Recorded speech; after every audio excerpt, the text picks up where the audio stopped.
I'm Parveen Adams. Jonas Dahlberg is an artist and a professor at the Royal Institute of Art in Stockholm. This evening, he will deliver the third Mark Cousins annual lecture. I would like to say a few words about Mark and Jonas, and I ask you to remain silent when I finish. Ingrid Schroeder, the director, will welcome the speaker. Mark, introducing Jonas at one of his many talks in my artist series at the AA, underlined the importance of art to architecture.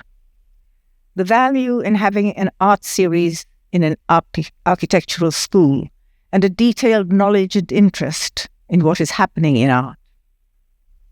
Indeed, Jonas, having studied architecture, finds in the art world the means to pursue his lines of thinking. What did Mark say about our relation to art and architecture? In the Psyche and Space series of his Friday lectures, Mark linked Kant and Freud. For both, the moment where understanding fails becomes the key to direct contact, in one case with the image, in the other, the analyst. Kant's disinterested viewer of art puts aside all appetites, all the usual pleasures of recognition, all meaning. Freud's analysand finally realizes that the analyst has nothing to say and accepts the silence of the analyst. At this point, both analyst and image are silent. Silence is fundamentally the failure of all linguistics. The moment of silence is the moment of subjectivity, of the emptiness of true subjectivity. It is this level that men and women, on this level that men and women connect directly, not only with other humans, but also with objects. This is the threshold of communion. This direct communion through silence is also to be found in the realm of music. John Cage was explicitly concerned with this. His famous 4-minute 33 seconds was indeed originally titled Silent Piece. Cage quotes Thoreau, "The best communion men have is in silence." There is in Cage a foretaste of the relation of direct contact, and I quote, direct contact to non-sentient beings, sounds, rocks, trees, pencil, etc. I ask, why not direct contact through an architecture that forges a community of men and women? Jonas knowingly plots a path to the moment of not knowing, not understanding, a path to the disruption of the tight hold of perception. He often relies on the unsettling medium of illusion, using films of models that he builds to question the basis of our relation to the space we see and feel. He observes our observing of an object, and he strips it down and empties out the object for us. He produces incomprehensible spaces. What we see is not an expected object, a meaningful object, or a space in which we could move. This makes his work often feel strangely familiar, allowing us, as one critic put it, to cast our gaze on a usually invisible reality. Jonas won the competition for a monument to the victims of the 2011 Breivik massacre in Norway. His plan would have resulted in a direct connection with an event by keeping the event out of sight. The proposal involved a staggering moment of visual silence, the fullest possible materialization of not seeing. I leave Jonas to speak of this extraordinary proposal. What is at issue is the dismantling of the apparatus of understanding, permit direct connections with people, paintings, buildings. A dismantling that is readily recognizable in poetry and in sculpture. The poems of the Polish poet Adam Zagiewski are said to celebrate those rare moments when we catch a glimpse of a world from which all labels have been unpeeled. It is this methodology of unpeeling that I would like to evoke this evening, in Mark's thinking, which we deeply miss, and in Jonas' work that we have the privilege of hearing about tonight. I end with the simple words of the great Basque sculptor Eduardo Chillida. The grass and the sky say, I don't know how to say. The sea and aroma say, I don't know how to say. I too say, I don't know how to say.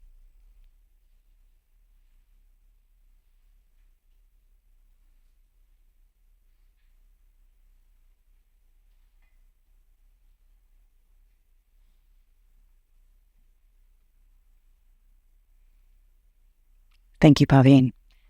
I want to extend a more extensive thanks to you, Parveen, for making this possible and for inviting Jonas tonight. For most of you, you will remember Mark. For those who don't, I think that there is a very powerful spirit in the school that enables a slower conversation, a discussion that grows, that has the potential to accommodate infinite reading, infinite language, infinite observation. And to me, this also, I think, is embedded in what I understand of your work. So I think it's a perfect choice, Parveen. Thank you so much for inviting Jonas. It's a pleasure to have you. It's an honor. So, Jonas Dahlberg, thank you.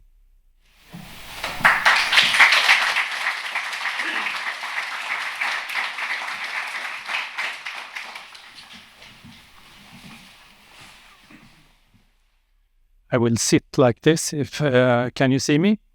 Yes. Can you also hear me like this? Yes. Thank you, Parveen, for your warm introduction. And thank you, Ingrid, and to AA to welcome me here today to be part of honoring Mark by giving the third annual Mark Cousins lecture. First time I met Parveen and Mark was in Stockholm 2002, when I was asked to present my work in an exhibition for them. I was nervous, like I am today, and I had spoke a bit too much, also something I might do today.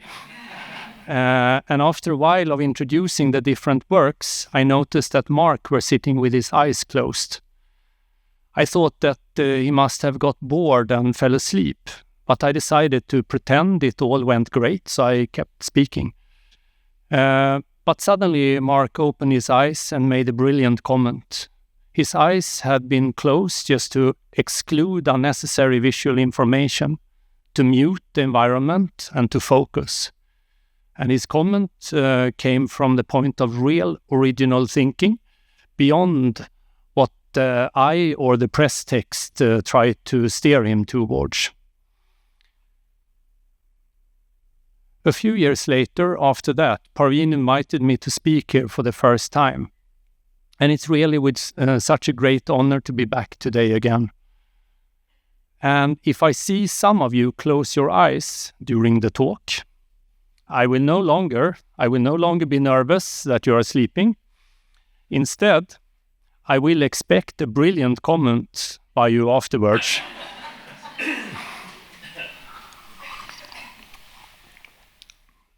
In the lecture today, I will take both personal and societal experience of loss, invisibility, and silence as a point of departure to think through architecture and the potential of working with the built environment as a camouflaging practice, creating spaces that are architectural double agents.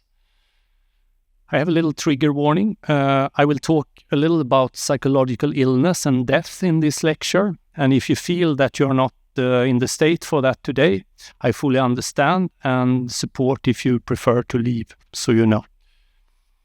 But my aim with today's lecture is to acknowledge and advocate for that it is the personal and embodied experience that informs how we see and be in the world. There is no neutral mapping or understanding of a space or a city. personal is political, and if we are able to translate those personal experience into our built environment, we are not excluding a public, we are including more publics.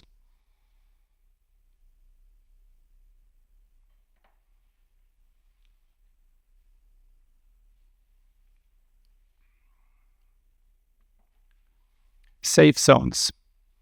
The same year as I started to study at the Art Academy, I moved into a new apartment.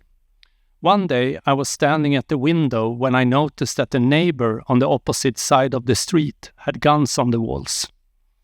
I got a lot of ideas, some of them quite silly, and I started to photograph his apartment. I thought that if I were to be shot dead, the police would find the photos and catch the killer. Anyway, with the photos as raw material, I then began to reconstruct his apartment in models and drawings, including the parts that were not visible from my view. A few weeks later, I rearranged the furniture in my apartment to the zone that he wouldn't be able to see from his windows. I also decided to live my life exclusively in these safe zones whenever I was at home, which certainly meant that some of the everyday life situations suddenly got rather complicated. However, from his point of view, my apartment was now completely empty. I never met my neighbor or entered his home, and one day when I came back from a trip, his apartment was empty.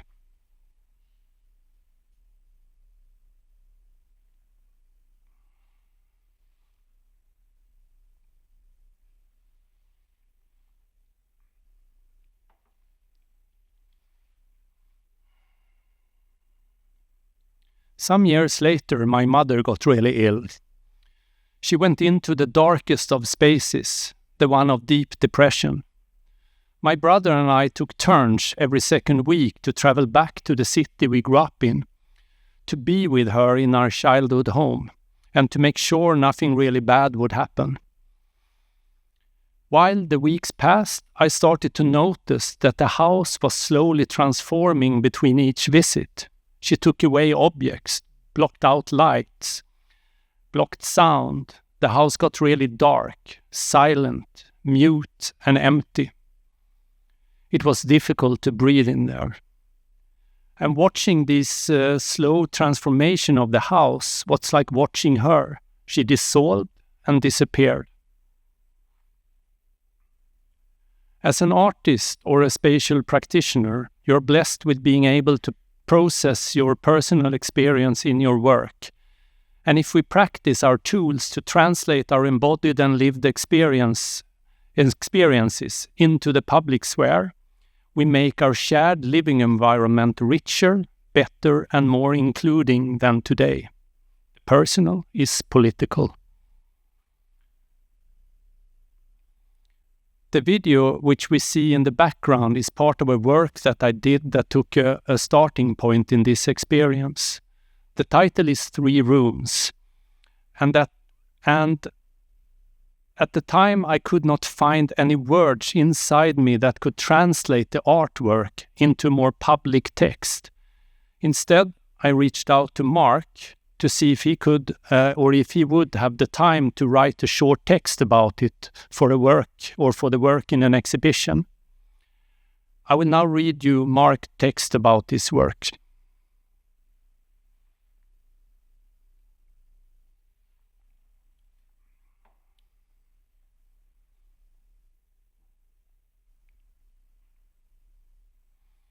The title of the text is No More Room. Jonas Dahlberg's 3 Rooms is an installation consisting of 3 large screens separated by gaps of 1.5–2 meters in a black, silent room. The 3 different rooms shown on the 3 screens are similarly lit, accommodating shadow and shade, similarly occupied by generic modern domestic objects, and in a similar spatiality. The spectator cannot avoid the impression of seeing a living room, a dining room, and a bedroom on the screens. During the course of 26 minutes, the objects in the room dissolve, leaving only the lighting of the bare space. Objects which are thin disappear gradually. Other thicker objects, whose mass is unevenly distributed, involve a process of falling over and breaking before they too disappear. As the objects degrade, the room seems transformed into a landscape of dissolution, and finally we are left with a vacancy defined only by the light and the planes of the wall.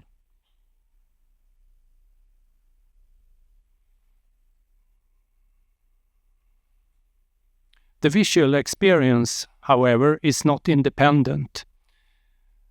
It is subject to the duration of the installation and the way in which time works within it. At one level, the passage of time seems slow. We wait and nothing happens. But on another level, it seems infinitely fast. Both are true. The effect of slowness is because the events of the video take place at a slower rate than we normally associate with movement, and especially with destruction.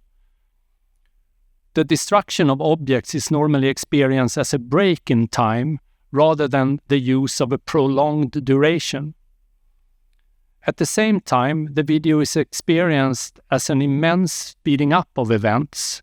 We realize we're watching not a scene of violence or destruction, but rather an infinitely slow natural process of decay, erosion, and dissolution. The time of this process is not chronological time, but some other kind of time. We might think of it almost as biological or geological time. This corresponds in the video to the fact that at a certain point when the objects of a domestic room have already degraded, we pass into what looks more like a landscape of partial objects and finally into a desert which shows only the unreadable footprints of objects. Dahlberg has found a way to abolish objects through a process which is uniform and slow, and therefore related to a natural process, whether we think of evolution or ecological change or geological causality, all slow, uniform pressures. The video states calmly, grimly with the logic of what causes the object to disappear. The spectator who wishes to explain what he sees in terms of events will experience the collapse of the shade of a standard lamp as a sudden event, as a way of providing a narrative. But what the video shows us is a causality which cannot be reduced to a narrative. The account of unmaking of objects shows, in one way or another, the triumph of matter over form. Central here is a certain reworking of ideas of nature. If nature were thought of, as it often has been, as a certain potentiality and richness of form, then the scene enacted in Dahlberg's installation might traditionally be thought of as the occasion for experience of sublimity, in which the subject realizes that ultimately the vastness of universe reduces him, not to an irrelevant particle, but rather teaches the subject the true and infinite scale of its subjectivity.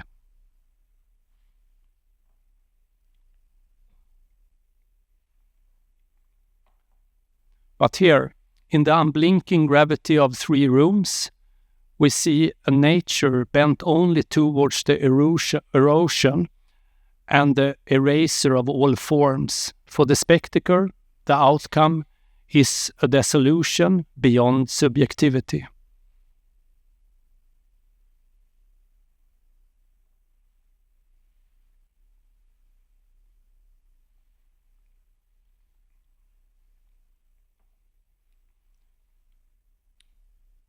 And I've been a bit nervous, so I read a little bit faster than I normally do.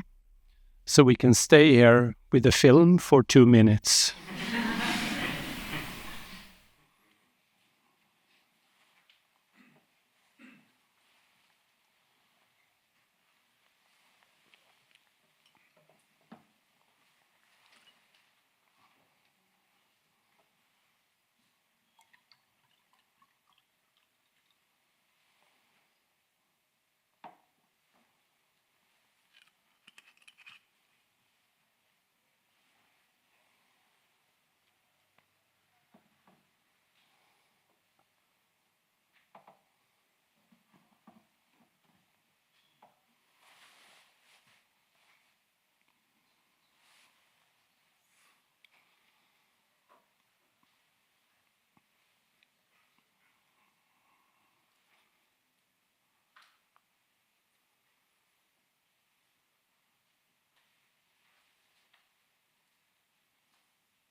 In 2012, my father died. When I went back to my childhood home and walked around in the house full of things, I thought I would be overwhelmed by memories. But somehow nothing came up. It was like all my memories was locked up and hindered to come out. When we emptied the house and made it ready to sell, I decided to take a final walk through the rooms. Suddenly, all the memories came. First, when all the objects were gone, my memories was released.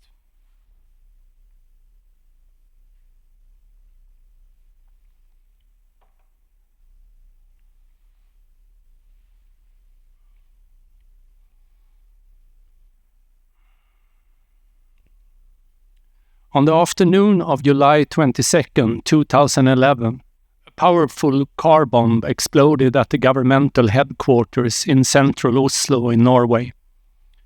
The bomb killed 8 people and injured more than 30 others. The terrorist who carried out the bombing then traveled from the central Oslo to the island of Utøya in the municipality of Håle, where the Youth Association of the Norwegian Labour Party holds a summer camp with approximately 560 attendees.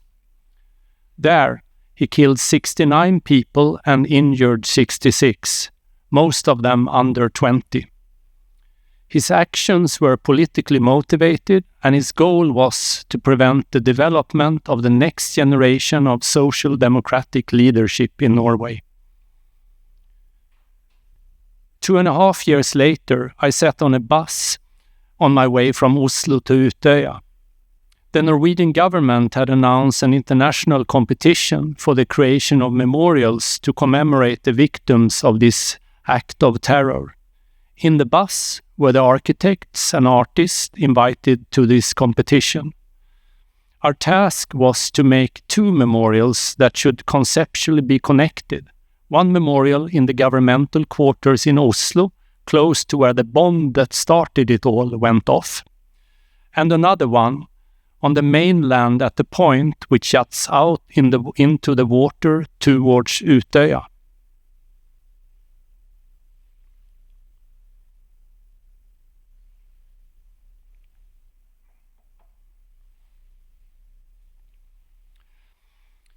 At our first visit, we were taken around the island Utøya by one of the young survivors of the attack. We were walking the same path as the terrorists, and though we stood in places where many people have lost their lives and were told who they were and how they have died, nature had already begun its work of hiding the traces. As time passes, the emotion will begin to shift and ultimately to fade to some degree, like an open wound that is sewn up and eventually becomes a pale scar. At the island, we also had the opportunity to sit down to listen and speak with a few more of the survivors. They talked about taking back the island and making it theirs again. It started to feel more and more problematic that while these kids were trying with all their might to move on so they could gather there again each summer to talk politics, listen to music, maybe sneak drink a beer and meet that special someone. Or at the same time, it would be a group of people standing at the tip of this outcropping, looking and pointing at the island as if it was the evil incarnate.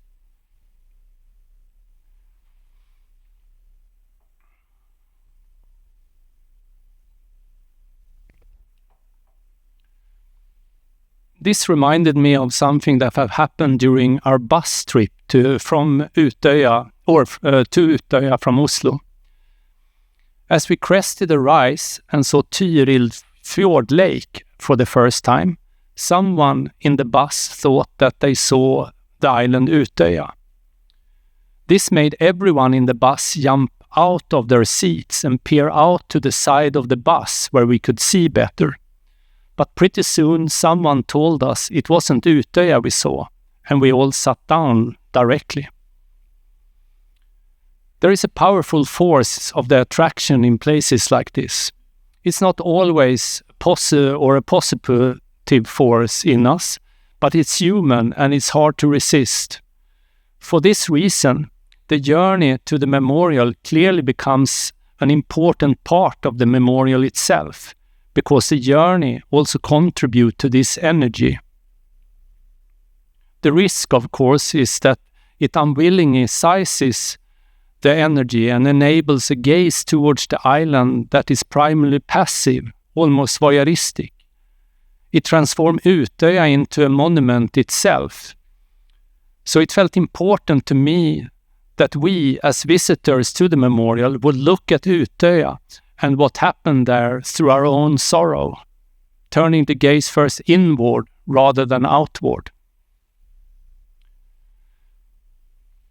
This was the first thing I focused on when I began sketching, how to counteract that type of gaze out towards the island. So first I placed sort of a wall out in the water, but that felt wrong. Instead, I moved the wall up onto the point so it blocked the view to the island and also hindered access to the actual memorial site. But something still felt very wrong. I really did not want to make a monument, and it kept being just that.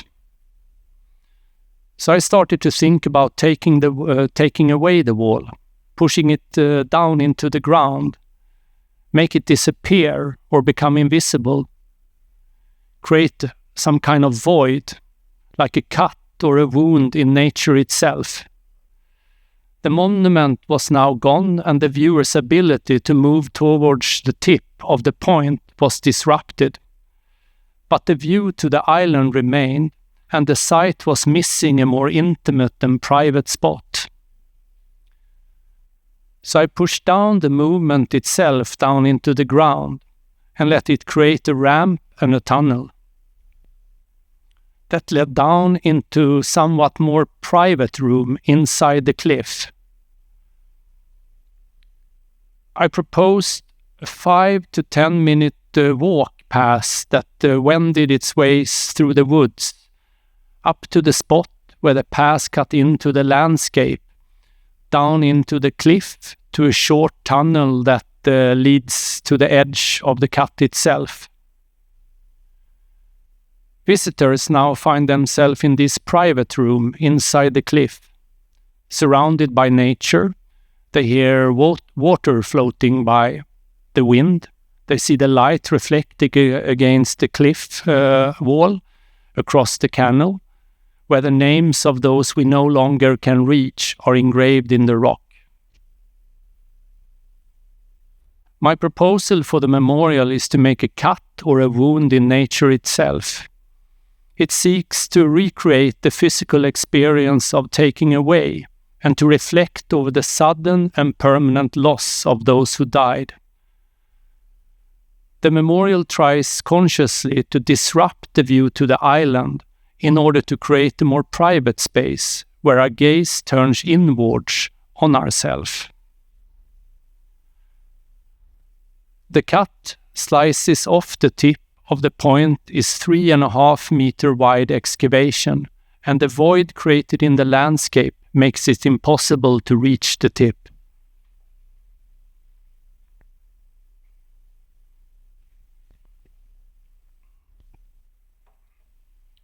The rock removed during excavation would be transported to Oslo and used to build a memorial in the governmental district. Immediately after it was announced that my proposal had won the competition, the one image in which the cut was most apparent began to go viral. After about a week of almost exclusively positive response, a group of 20 to 30 residents in the area made their reaction known. They were led by a local populist right-wing politician from the same political party that the terrorist was a member of in most of his adult life. They said that they did not want to be reminded every day of what happened. They did not want any memorial in the area, and they suggested another location further away, next to the highway. During the next 3 years or so, there was an intense public debate about the memorial in the Norwegian media. It often seemed to me that the debate was focused on the wrong issues. But even though it got rather strident and skewed at times, I still believe that the debate is an important part of the grieving process that the community and the individuals need to go through. After all, how are we really supposed to remember an event like this? In early 2007, the work on the memorial at the tip was put on hold. And in the meanwhile, I was asked to focus on the memorial for the governmental district in Oslo.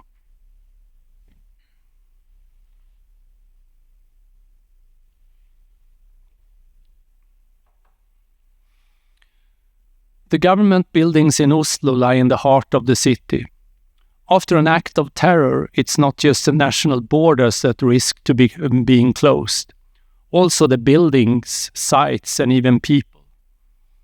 It felt important that the memorial should try to counteract that kind of development, to work instead towards openness and create life and movement in the area. I started thinking about what it would mean if the memorial, rather than showing the people who the terrorists killed the way that most memorials do, it showed everyone else, the whole society.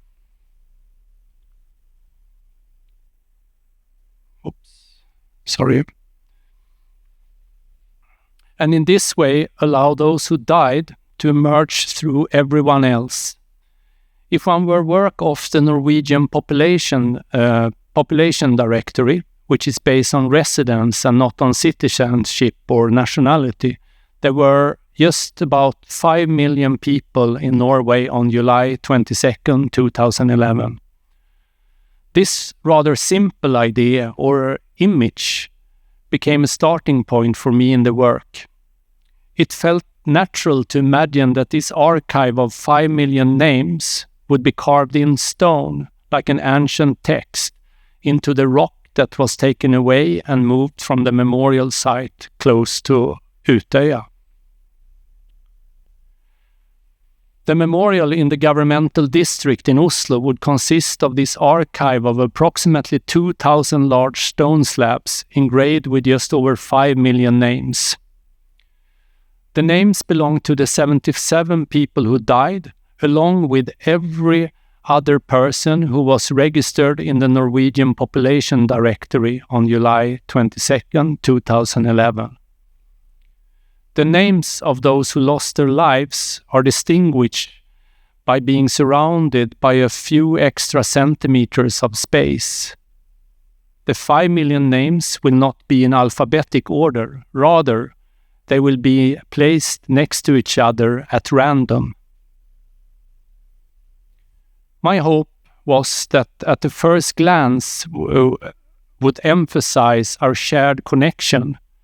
We are all people, we are all named, and we are all witnesses on this day.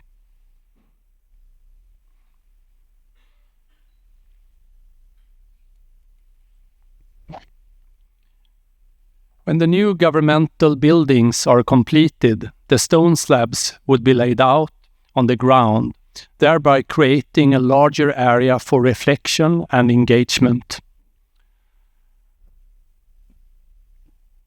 Those who come to the memorial would perhaps search for their own name, or that of a family member or a friend. It's a sort of existential need, our search for our place in the world. This searching makes the memorial a potentially active place, since generation after generation would find a reason to search for the names of parents, relatives, and others.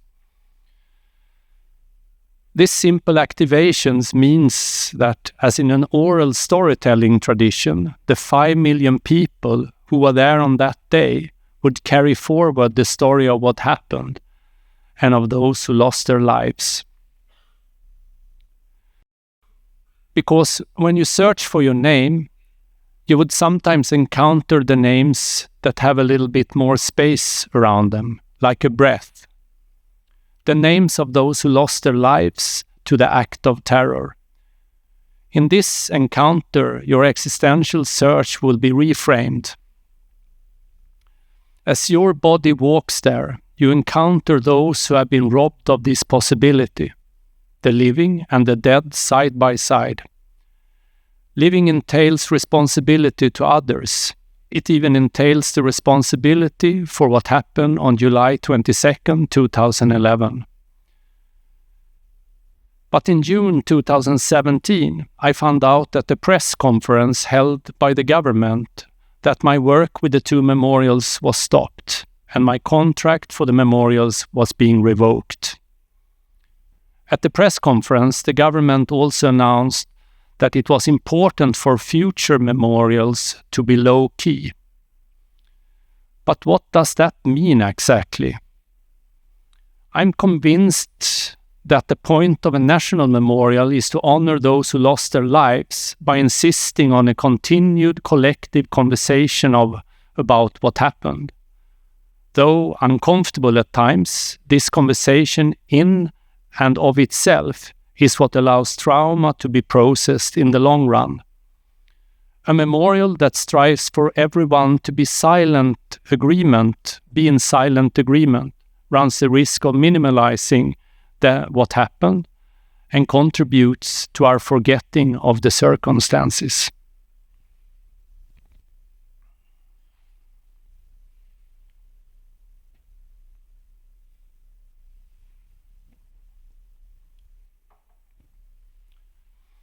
Around this time, I received an invitation to give an introduction at a panel discussion about art and architecture.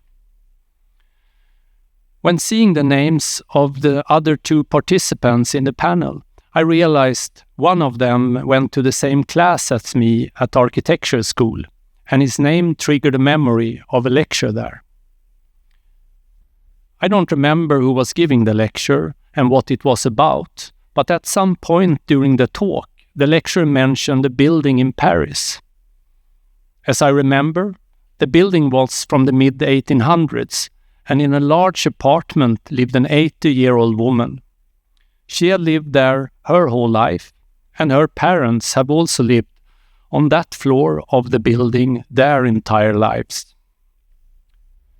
But the property owner have decided it was time to tear it down and build something new instead.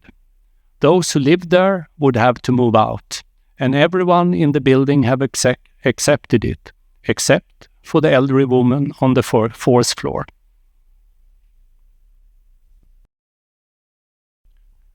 The owner of the building tried everything to convince her, but she refused.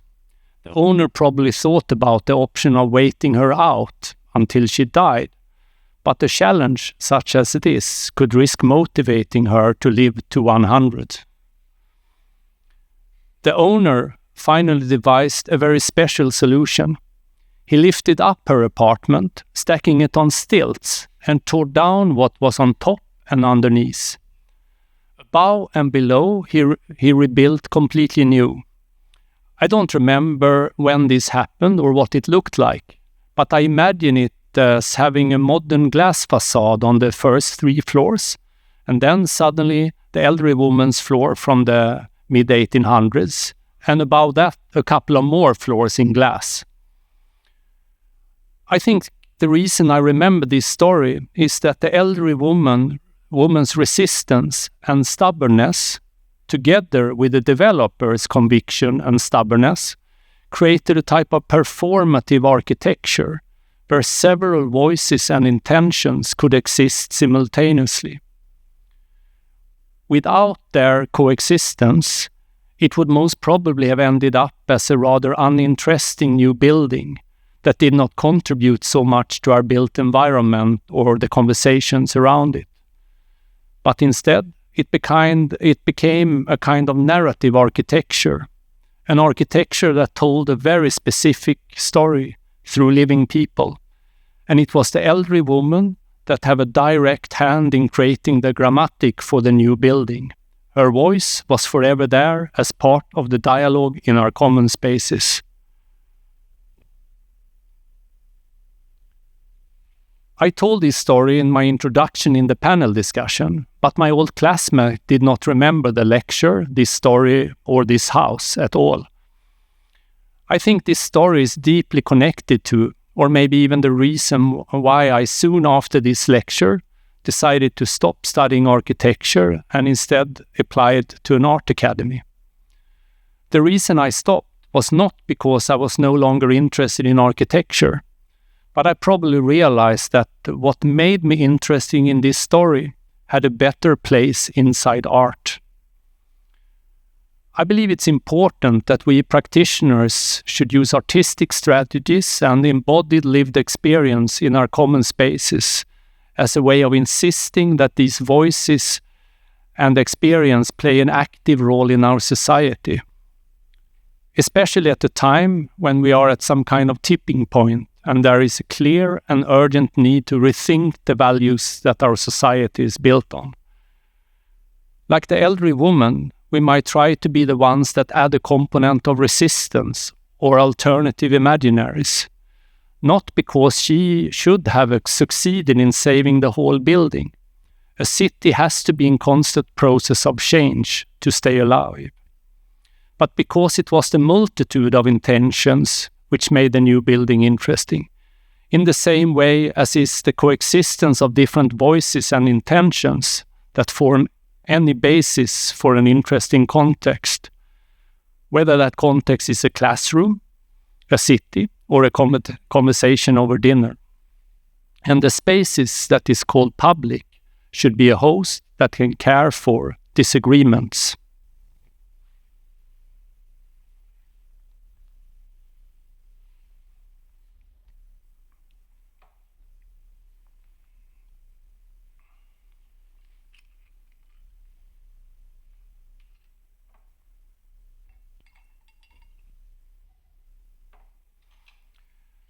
In 2021, I started a multidisciplinary hub and a research environment for professional practitioners within art and architecture. A laboratory that aims to develop methods and language for us to engage with complex, often polarized context, where it demands that we question what, where, how, why, and with whom we do things. It is called Of Public Interest, OPI. Our focus is our shared living environment and what could or should be of public interest. And we ask the following questions. What if we create the conditions for us to work with similar time spans, schedules, scales, and budgets as urban planners and developers do? What kind of questions do we ask? What kind of questions do we answer? And what kind of alternative imaginaries are we creating? And how are they shaped? In order to provide the conditions for exploring new methods that revolve around these questions, OPI moved in December 2021 into a storefront premise in Stockholm. The neighborhood has one of Stockholm's oldest industrial areas and will be completely changed with a new zoning plan over the next 10 years. The space hosts and supports 3 coexisting OPI entities that cross-feed each other, a laboratory, which also acts as a post-MA course at the Royal Institute of Art in Stockholm, a studio, and a public space.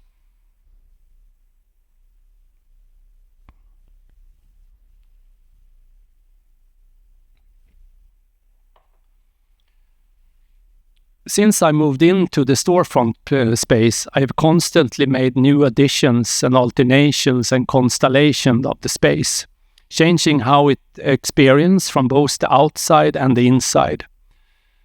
I've come to realize that the space needs to be in constant motion and change. It needs to be unfinished, to not be able to be defined entirely.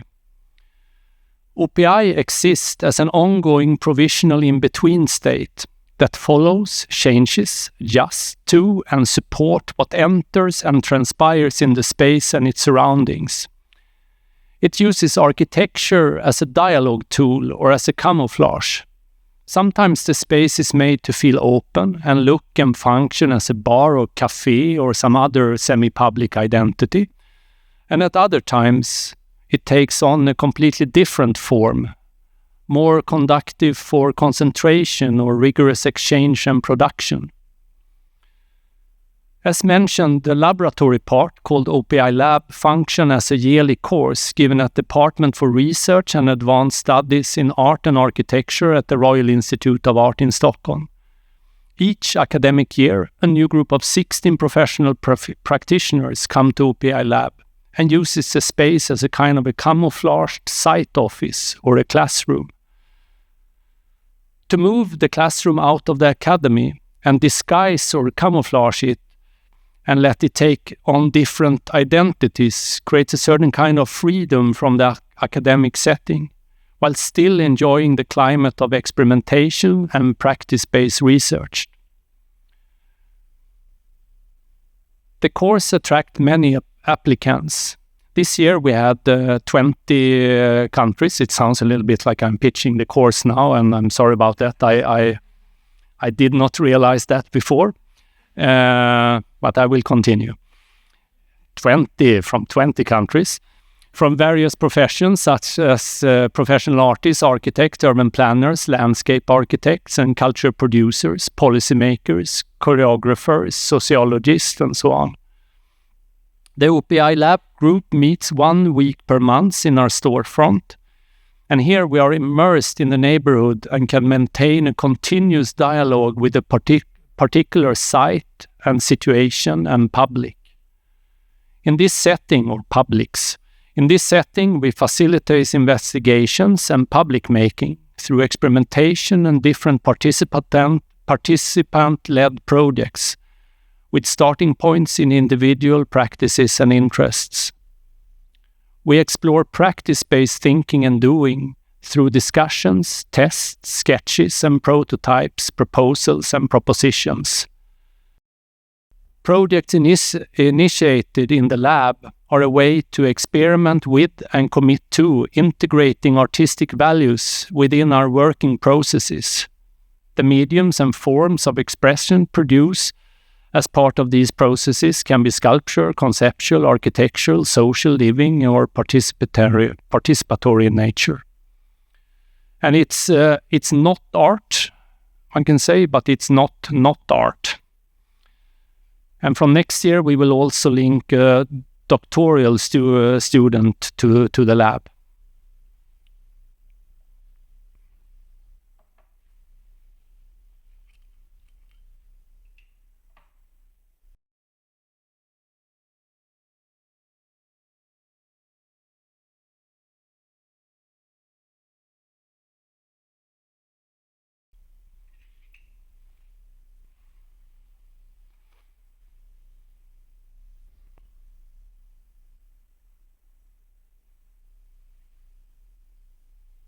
Read a bit fast again.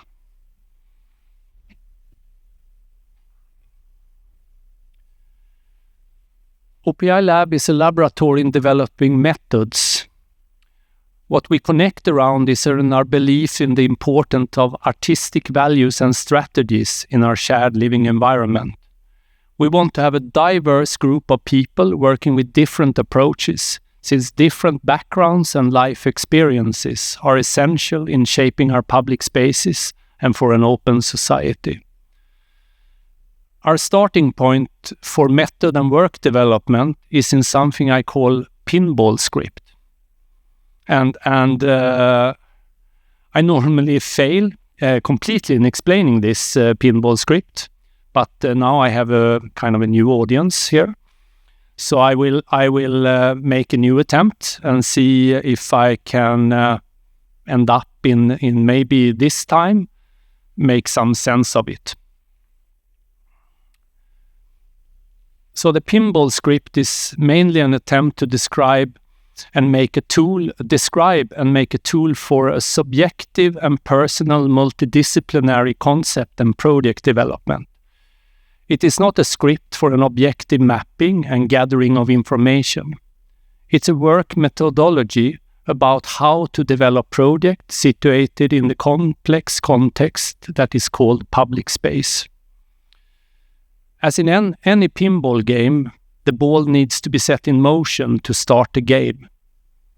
The ball represents your first initial curiosity or interest, no matter what that is, a thought, a feeling, a smell, a material or political interest, and so on.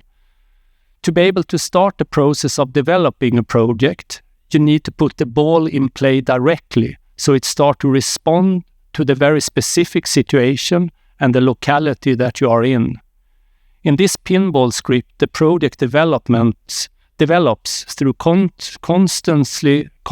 continuously bumping between where, how, why, who, and what. And like in pinball, the ball can be stuck bumping between two bumpers for a while before going to a new one. One can, of course, also play multi-ball and stuff like that if you want to make it, If a project and concept is developed too far before you set the ball in motion, it will most likely fail or not reach its potential, since the project will not be able to adapt and respond and adjust if the concept already is too fixed. And it's not a linear process. The ball doesn't know where it's heading. The logic on which bumper it bumps against could be described as following a critical reading logic. So the ball finds its way towards the bumper that questions and contributes with energy, knowledge and information needed for you to critically question, rethink, and develop further. While the ball goes back and forth against the bumpers, slowly this process develops some kind of translation or sketches. And here it's normally when I now will try to go into the second layer where I mess it all up. And I thought that I kind of have you with me for the first part.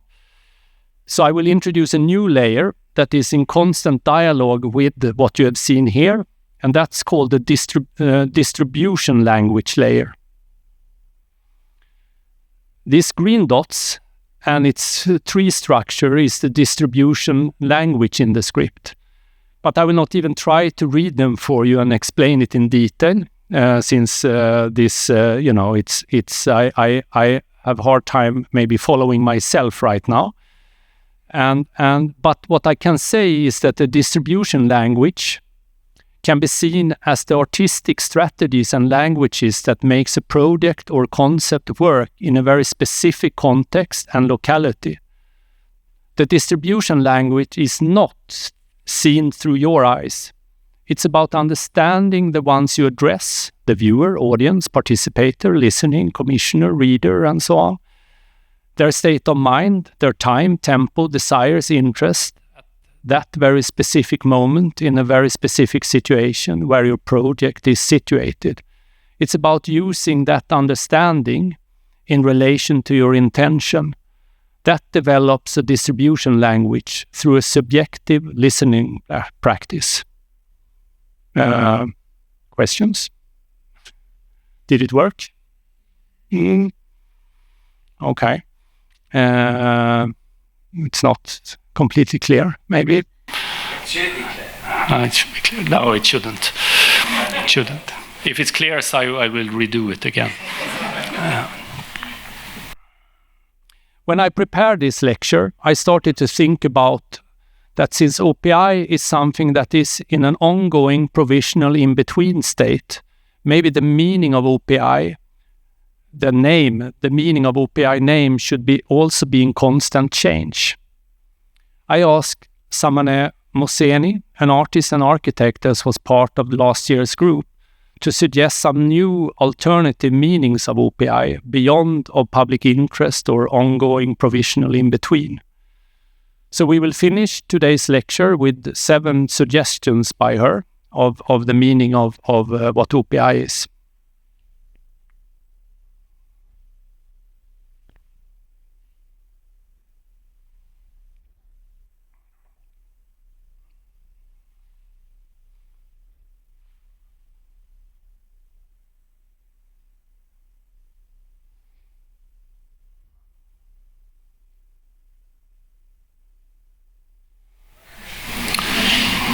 Yeah, I'm not 100% sure she really enjoyed the course.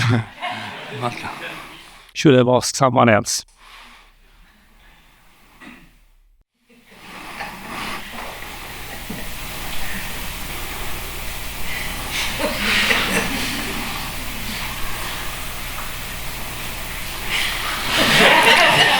Yeah, and I think that's all for me. And thank you so much for listening.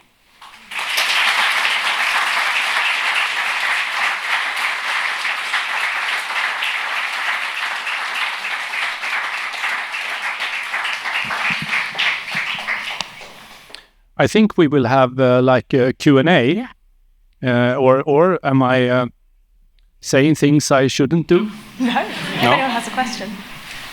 Would anyone like to ask a question? There is no bad questions. I'm Icelandic, so I was actually aware of, from Icelandic news of the controversies regarding the Utøya monument. Listening to your explanation, totally intriguing and absolutely wonderful ideas. I was just wondering, how did you feel that your, I would say, incredibly well thought through and reasoned idea was rejected? No, I personally, I don't, what can I say? It's like the 4 years I worked on it was has transformed my life and career completely. I became a professor in public art, basically without actually doing public art, in a way, which is interesting in itself. I sit here and talk with you about this work that many of you have seen before, which doesn't exist, which is beautiful in itself also, or quite poetic. I feel kind of worried that it was the same forces that sort of was behind the terror attack that also was behind stopping it. And maybe I can say that it's one of the biggest problems with how they stopped it, because it was an international jury. It was part, the victim's family was in the jury and so on, was that the government just stepped in. You have this kind of idea about the arm's length distance, that politics should not interfere in these things, but they did and took over. And that very few talked around, that it became so focused on this cut and that they stopped the project. But it's a much bigger scandal that the government stepped in and just took over a process, and then they made a new competition where the art side was not part of it, So or it was not even a competition anymore. So that worries me. But on a personal level, I don't feel sad for that this proposal was not made in that when it has changed my career and my life, and in a way I could not go back to work what I have done before. I could not go back to work with gallery. What you have seen today has been sort of a process from kind of a personal to the memorial in the middle as a kind of a tipping point for me, and where I've gone into much more into politics or into working with these spaces with a lived environment. So I'm very thankful for that whole process. And then, of course, I can allow myself to be a little bit sad, because it's at the point I talked a few of the things earlier in the career that led up to me being able to do this. I needed to experience loss to be able to go into this. I needed to understand what that means for me from a personal level. And I came in to the process as a video installation artist, and came out as some landscape architect or I don't, and I just followed the concept. But what is sad is that I don't think I can do better than that. So of course it's sad that the best I can do is not enough, that you can't get the possibility to perform that and so on. So that I can be sad for. Thank you. Question over here as well. Hi, thank you for the lecture. I really liked I think it was Mark's description of the first piece, and it went like the triumph of matter over form. And it made me think of personal experience of being confronted with like cosmic significance, or, the deep time, and how that can be manifested in the typology of a memorial as a tool of processing collective grief.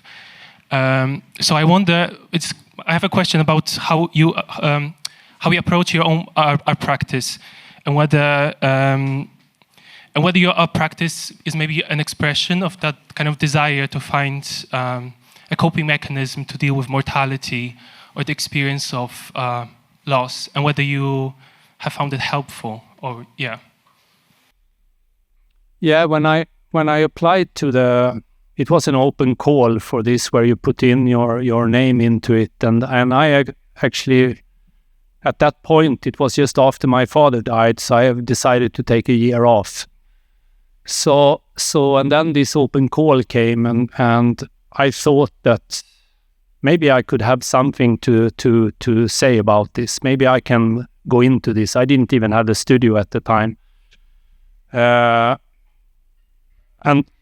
when I wrote the application, or when I wrote in my letter of interest, basically, I talked around my video works and what they have dealt with memory, with loss, with silence, with a few of the issues that Parveen mentioned, and a few of the issues that I have talked around here today.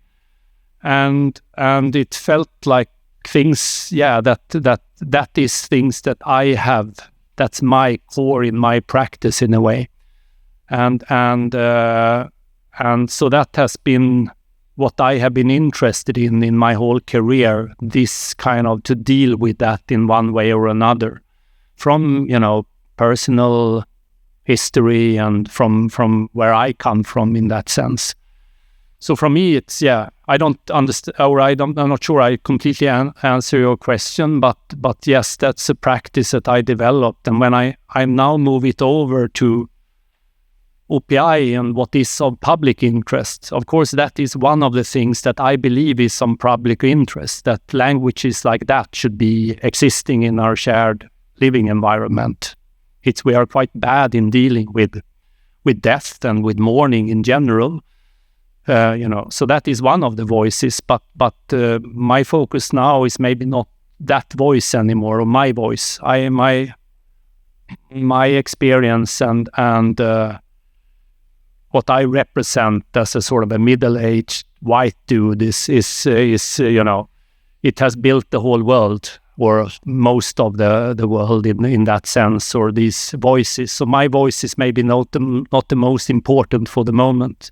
So therefore, I refocused my practice a little bit on sort of facilitating for other voices, and I hope that I will still be able to contribute with my voice also, of course, and my interest and my curiosities and my sort of where my personal history becomes political in that sense.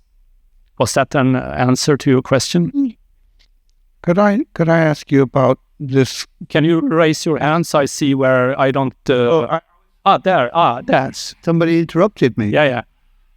I wanted to pick up from the lady next to me about the way that your careers moved through two halves.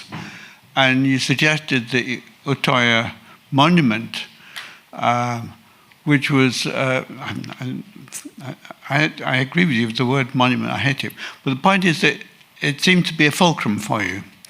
But it occurred to me that actually another fulcrum was just before it. It's in a film that you showed in one of your earlier lectures, which was an exterior. Not your early films had been interiors, like the room that you showed at the beginning.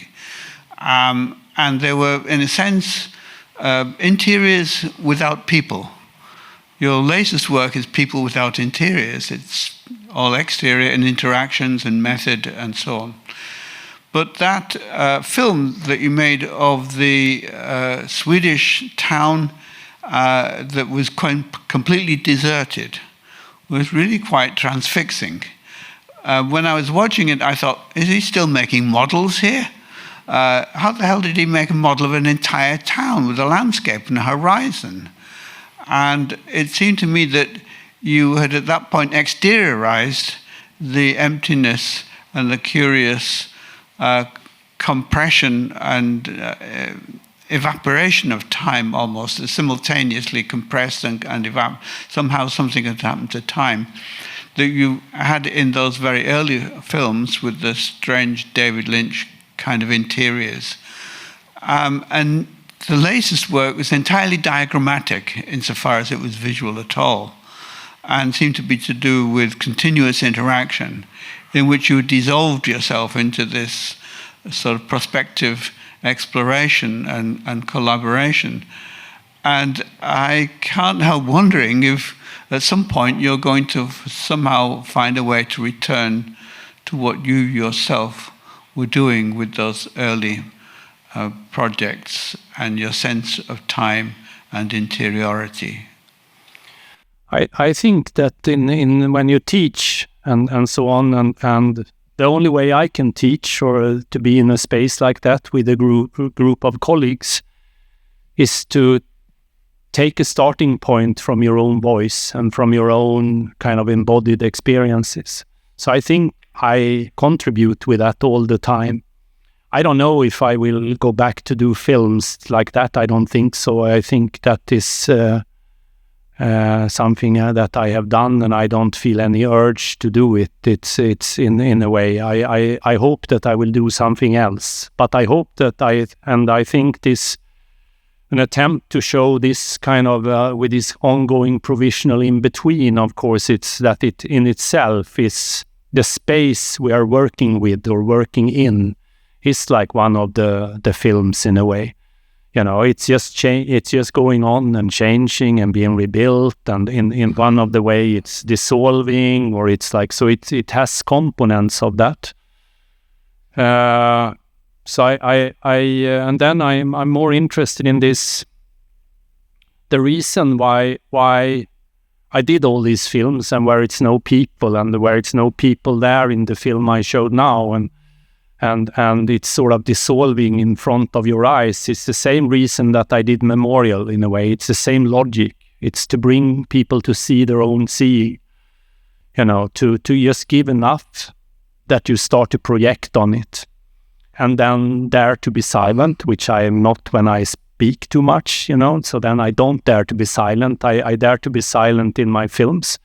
So you start to see your own way of seeing, the invisible cities, which that film is called, the same as the Italo Calvino novel. It's of course a normal city, So the idea with that is also again that, it's invisible cities is just invisible from the outside point. So I show it's like about these cities that is most, that it's maybe almost like a minority in the world, that we still think are invisible because they are not in power, or they are almost in power. So we are the one making them invisible. So I show your own seeing, if that makes sense, in the film, when it's empty or looks empty and looks like a model and so on. But I don't think I will do, I still have I don't think I will do that kind of films again, no.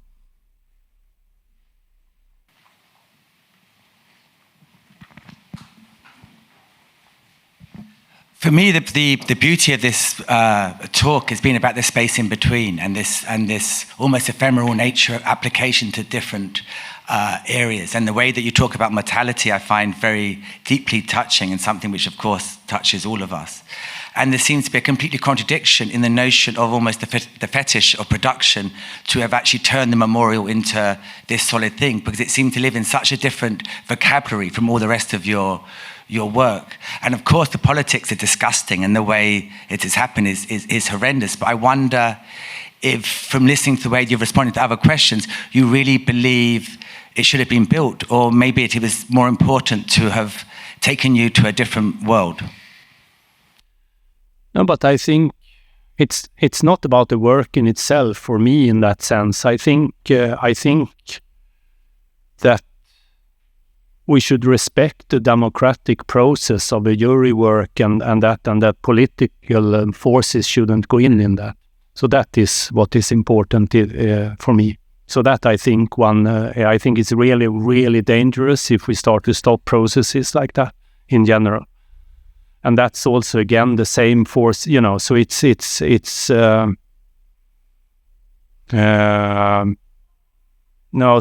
not either. I can just reflect on, I can reflect on two different things at the same time. One is that it had changed my life completely in terms of that I could not go back to work in a gallery setting to make commodities or in that sense, if one is harsh to that side of the art world, I needed to move somewhere else, so that this helped me to see and to get to a point where it was impossible. I thought that or felt it for a long time, but I didn't find a way how to do it. So this kind of movement I did from that world into something else was through that work, and I'm extremely grateful for that.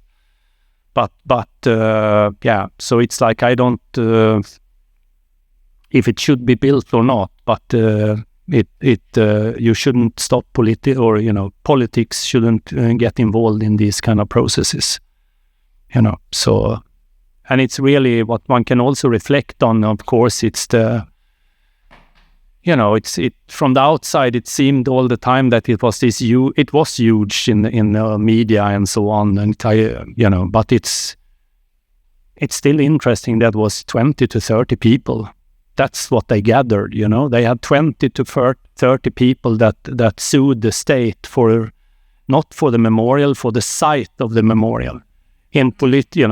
So this is, so that is, for me, it's like, and the leader of the group for that protest group then was, he when the memorial then was made, he was in jail for illegally selling guns, and he was a political leader in that district. So it's a lot of really strange things with this story that is worrying in very many ways.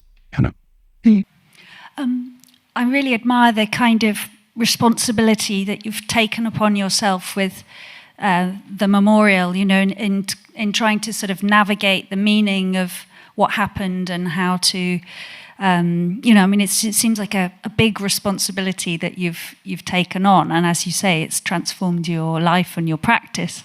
I just wondered whether you feel that it's too much to ask of artists to take on that kind of responsibility, because it seems to me that part of that is the failure of leadership in our society generally, the failure of politicians, of people who are responsible for making decisions in society, and that increasingly it seems like artists are being asked to kind of solve problems or respond or find meaning, find the meaning for the rest of us when the kind of politicians and the thinkers, the intellectuals are not able to find that meaning. Another example, I went to a talk, a discussion at Frieze where the Iranian sculptor Neri Bagherian, I can't pronounce her name, but she made such an interesting point, because she said so often artists now are being asked to kind of recurate collections in museums, because they're being asked to sort of navigate complex political issues to do with the past and how we relate to the past. And she said, that's not my responsibility as an artist, and I don't want to play that political role. And I thought that was interesting point. I mean, other artists might be very happy to play that role. So I wondered what you think. Is this too much for artists to take on, or is this actually what art is for? I don't think art is for that, or is instrumentalized like that in that sense. But I think the language of art should be one of the voices that are trying to understand and describe things like that that is happening in the same way as the language of art and the language of, or looking into collections or these kind of things. Of course, artists should be involved in that. It's not their purpose, but some artists find an interest in that, and those voices should be able to go in and look on that and criticize it, or in a way. Then it's a different discussion around if one can criticize from the inside or not, or if it just becomes another object of that also. So it's, but that's a different discussion. But I think artistic language is, should be one. Religion, architecture, journalism. It's a lot. We have a lot of different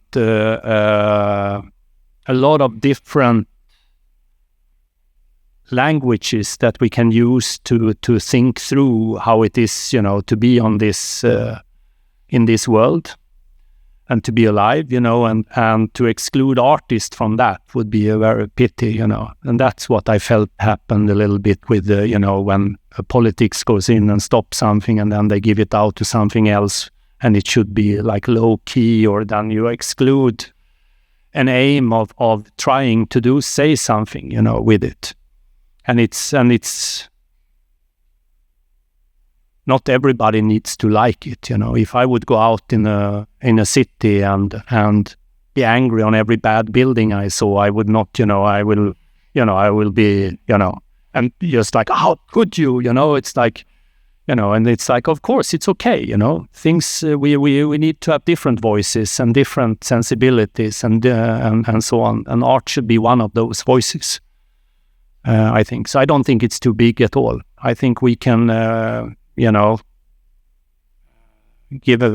try to explain that, or try to figure that out, or try to contribute to thinking and criticality around it, as well as other people. But of course, it's not for all artists. It's a specific interest or that you will have to go into that. Thank you.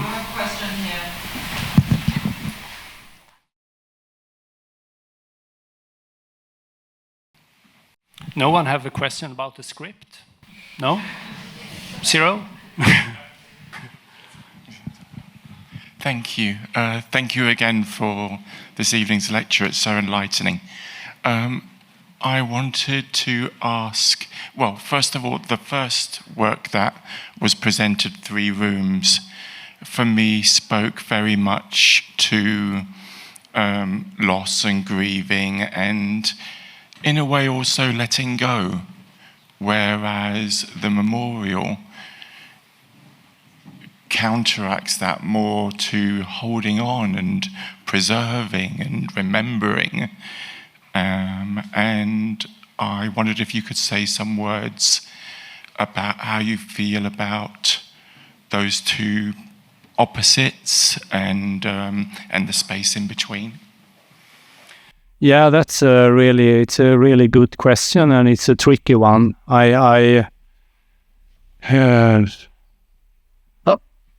It goes into what one is supposed to remember, and who decides what one will remember, and how to deal with that, or create that kind of space to, and what we want that space to do, one can say.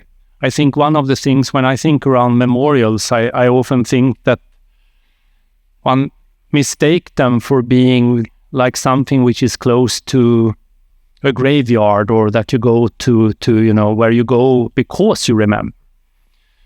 So the memorial is maybe not mainly done for the people who remembers.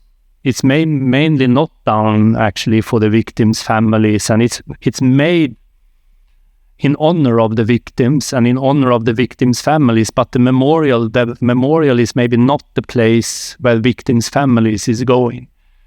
So for me, the memorial and these kind of things, it's not maybe to hold on to something, but to keep a dialogue going. And that dialogue, I think, will change during the years and sort of reflect the society we're living in and be in constant change. But to insist on that dialogue.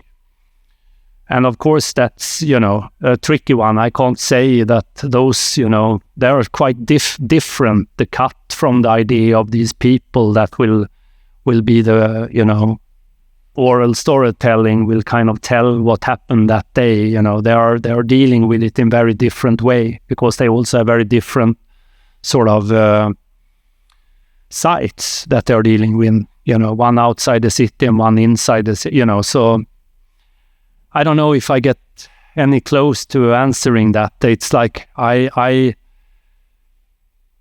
think that the space in the film, that's made for a gallery, for a very intimate setting. It's also to create a space for that kind of process, You watch something dissolve in front of you. You watch, as a viewer, you are almost watching your own possibility to identify with a room disappear. It's kind of watching yourself die in a way, your possibility to kind of project on it. So of course that creates a space for that. And that space, that film is still here today, and that film still insists on that discussion. And I think it still does that. And I hope that the memorial or these kind of other works will do that the same way, which means that again it's about your own grief or your own loss and to see your own seeing, rather than insisting on a very specific kind of, and if you do it like that, it will continue dialogue, and it will continue a kind of an openness to a not fixation, I think. Fantastic. I'm afraid we'll have to draw to a close. Jonas, I have to say that the power of your early projects has an extraordinary silence. I think it's always a curious thing when silence is different to low key. So to be very quiet has an inevitable power that is then rejected by certain political voices. I will say, though, that I am one that is completely sold on your script. I think there's a few people in this room that know that it plays to my, it tugs at my heartstrings. But there's something about the pinball bouncing around that appeals to me a tremendous amount, particularly in a place like this.